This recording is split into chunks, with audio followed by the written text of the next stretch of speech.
Hi everyone! Ito ay lumang jump short na yung garter niya ay maluwag na. Ito ay para sa shoulder. Ganun sana to. So, kapag sinuot mo to, hindi na siya kakapit sa shoulder. Pwede siyang ganun, pwede yung ganun. Wala na, hindi na ano yung garter niya.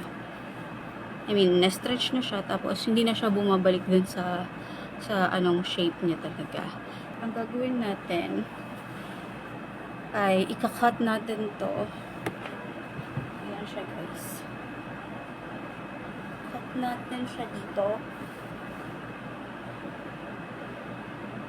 Ayan. Kasi gagawin natin siyang, pwede na siyang gawing short or skirt.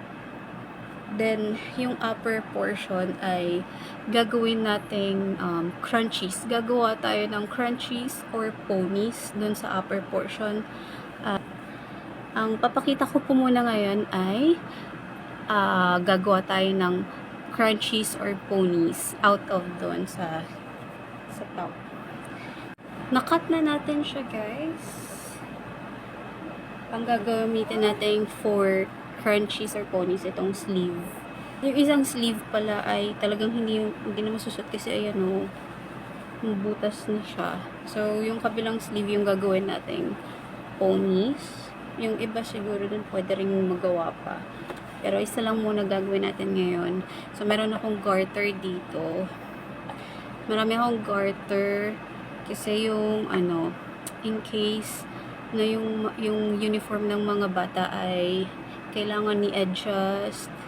At ito naman yung short. Naglagay ako ng allowance. Ayan. I-fold lang natin siya paloob. Then garter para maisuot na natin siya. Short na siya, guys. So, saka ko siya ipapakita pag finish na. So, ito na siya, guys. Nakat na natin yung sleeve natin. Ito yung lalagyan sa garter natin.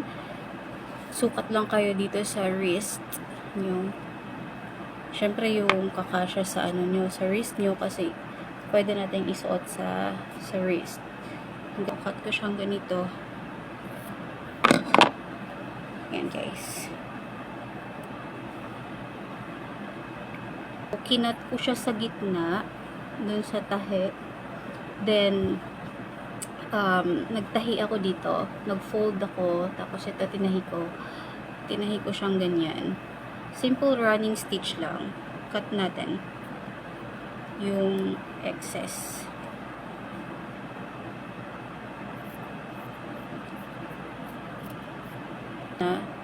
Pinaliitan natin yung butas.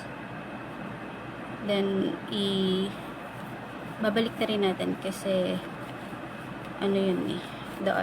Ito yung right side ng magiging pony natin.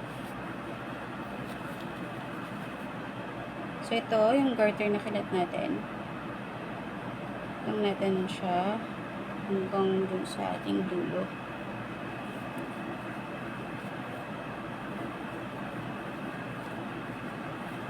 Hindi ko makapa yung garter.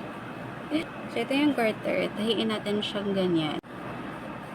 Ayan, natahi na natin yung garter, guys. Then, tatahiin na natin yung edge. Sasarado na natin to.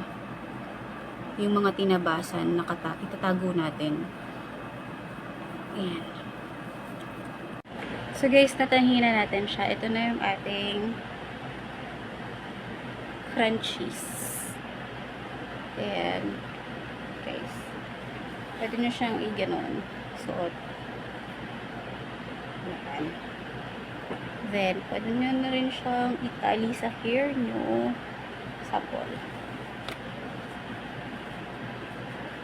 So, ayan. Like that. So, yun naman, guys. Hanggang sa susunod, papakita natin yung paglagay ng garter ng short.